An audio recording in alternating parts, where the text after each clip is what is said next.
Few game consoles evoke thoughts of strange Japanese men showing up to my house in a smart car, quite like the Nintendo Wii does.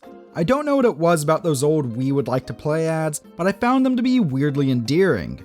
Goodness, I still vividly remember them nearly 14 years later. And the Wii itself was incredible. I got one only a few months after it first launched in 2006, and that first year was filled with many hours playing Wii Sports with my friends, and countless other hours lamenting the horrors humanity is capable of while playing Sonic and the Secret Rings. I wish for a mountain of handkerchiefs.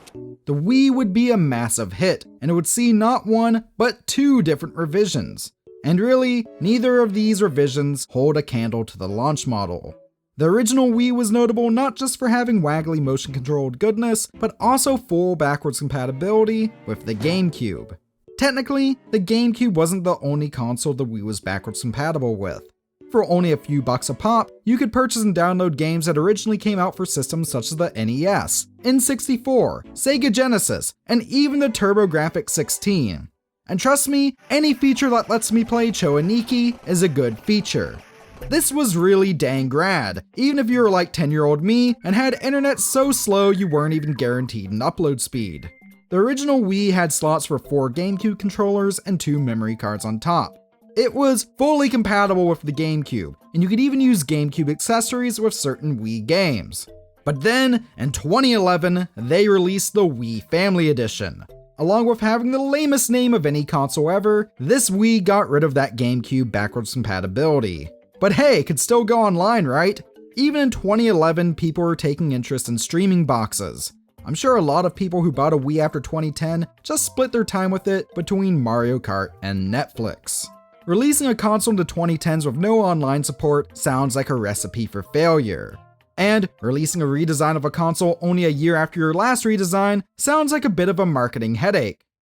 Anyways, this here is the Wii Mini, a revision of the Wii that was released in 2012, and you guessed it, it had no online functionality. Was this thing pointless? Yeah, probably. The Wii Mini was released on the 7th of December 2012, originally exclusively in Canada. It eventually made its way to both the US and UK in 2013, but for a while, this Wii was a great Canadian exclusive. The Wii Mini really is a visual upgrade over the original Wii. Even if it's a functional downgrade in almost every way, it feels well made, and the color scheme really does make it look wonderful on a shelf.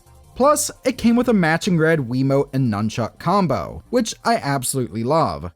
There are only 2 functional upgrades here compared to a launch model Wii. First off, instead of a standard Wiimote, it comes with a Wii Remote Plus, meaning that you can dive into the likes of Zelda Skyward Sword and Wii Sports Resort without dealing with any pesky adapters.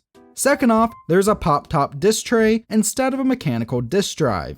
As someone who is mildly paranoid about game discs getting stuck inside systems, I find this to be a welcome change. However, all of this comes at a cost. A major cost. The Wii Mini only supports composite out, despite coming out in an era where HDMI was standard. It, again, also can't support GameCube stuff. Oh, and it can't access the internet. At all. Nintendo released a system in 2012 with no online functionality. I know Nintendo is known for not being really good at this whole online thing, but this is ridiculous. There is no way to access the Wii Shop or Virtual Console or add additional Wii channels to a Wii Mini without modding. Despite having tons of menu space, there are only 2 channels you'll likely ever find on a Wii Mini. These are the Game Launcher and the Mii Maker. Goodness, at least we can still make Miis, right? The Wii Mini didn't sell particularly well either, and for good reason. The timing on this thing was awful, and the price wasn't that competitive. It launched at $100, nearly a month after the Wii U released. Now, the Wii U itself is proof that Nintendo just was having trouble figuring out how to market things during this time, but the Wii Mini helps show the full extent of the problem. At $100, the Wii Mini need to have at least included online features, and maybe even ship with Netflix pre-installed so it could be used as a streaming box. During this time, you could have gone into any EB Games and found a launch model Wii, complete with online features and GameCube backwards compatibility, and bought it for only around $70. Yes, it would have been used, and it might not have come with a Wii Remote Plus, but you would have been getting an overall better system. The Wii Mini is a joke of a console. I don't know if Nintendo just had a bunch of extra Wii parts they were trying to get rid of, or if they felt like they needed an extra new product on the market in time for Christmas after the disappointing launch of the Wii U. Anyway, I'm Jamie, and these are my thoughts on the Nintendo Wii Mini. So with that, thank you very much for watching, stay classy, and I'll see you next time.